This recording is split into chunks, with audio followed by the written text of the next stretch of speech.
আমাদের ব্যক্তি পর্যায়ে এবং প্রতিষ্ঠান পর্যায়ে প্রভাব ফেলে। এবং তার মধ্যে শুরুতেই ব্যক্তি খাতের যে আয় কর কাঠামো সেখানে কিছু পরিবর্তন আনা হয়েছে।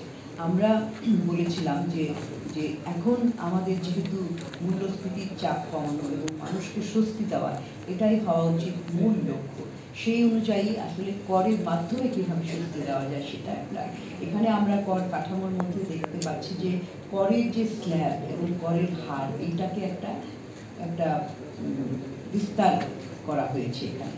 যেমন যদিও করমুক্ত আয়ের সীমা 3.5 লাখ টাকায় রাখা হয়েছে, কিন্তু তার পরবর্তী স্ল্যাবগুলিতে যদি আমরা দেখি যে পরবর্তী 1 লাখ টাকার উপরে 5%, এটা তারপরে তার পরবর্তী 4 লাখ টাকা করা হয়েছে 10%, যেটা কিনা 3 লাখ ছিল চলতি অর্থ বছরে, এবং তার পরবর্তী 5 লাখ টাকা যেটা আগের বছরে ছিল 4 লাখ টাকা, সেই তার পরবর্তী 5 লাখ টাকার উপরে 15%।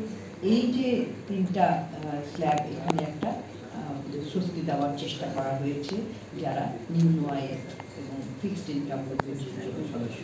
এবং আরেকটি বিষয় এখানে যে আগে সর্বোচ্চ কর হার ছিল 30%, কোভিডের সময় সেটা কিন্তু নামিয়ে আনা হয়েছিল।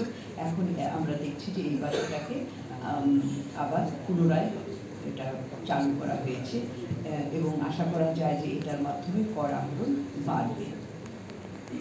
এখন কর এটার এই করের বিভিন্ন এটা কার উপরে কতখানি পড়বে, কতখানি স্বস্তি দিল, এগুলোর হিসাব রয়েছে। আমরা দু একটা এখানে উল্লেখ করার চেষ্টা করেছি, সেটি হচ্ছে যে কিভাবে, যেমন কে কতখানি কর স্বস্তি পাবে।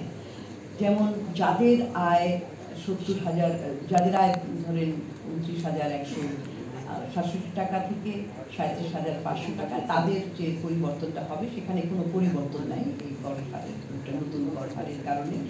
কিন্তু যাদের আয় মাসিক 70,833 থেকে 3,20,833, তারা পাবে কিছুটা কর রিলিফ পাবে, কর স্বস্তি পাবে। এবং সর্বোচ্চ 10% কর স্বস্তি পাবে যাদের মাসিক আয় 70,833 টাকা।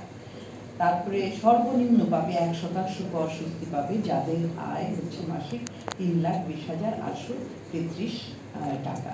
তো যারা যাদের আয় 4,16,666 টাকা থেকে 40 লাখ পর্যন্ত, তাদের উপরে কিন্তু ট্যাক্স বার্ডেনটা পড়বে, এবং হাইয়েস্ট ট্যাক্স বার্ডেন 40 লাখ থেকে তার উপর পর্যন্ত। সেটা একটা প্রগতিশীল কর ব্যবস্থাপনার যে নিয়ম সেই রকমভাবেই তৈরি করা হয়েছে। আর কর্পোরেট ট্যাক্সের ক্ষেত্রেও কিছু কিছু ক্ষেত্রে পরিবর্তন আনা হয়েছে। সেটা হচ্ছে যে যেখানে যাদের আয় 5 লাখ টাকার, প্রতি ট্রানজ্যাকশনে 5 লাখ টাকা হবে, এবং যাদের আয় 36 লাখ টাকা বছরে, তারা যদি ব্যাংকের মাধ্যমে তারা ট্রান্সফারটা করে সেখানে তারা একটা কর রেয়াত পাবে কিংবা তাদের কর কমবে, এরকম। অর্থাৎ এটা হচ্ছে যে যারা এই ট্রেডেড কোম্পানি, পাবলিকলি ট্রেডেড কোম্পানিগুলো আছে, তারা যদি কমপ্লায়েন্ট করে তাহলে তারা ইনসেন্টিভ পাবে ট্যাক্স, কম ট্যাক্সের মাধ্যমে। কিন্তু এখানে মেজর একটা চিন্তার বিষয়, অস্বস্তিকর বিষয়, সেটা আমরা বরাবরই বলে এসেছি। সেটা হচ্ছে যে অপ্রদর্শিত এবং কালো টাকা সাদা করার যে পদক্ষেপটা, এবং 2025 অর্থবছরের বাজেটে নতুন একটা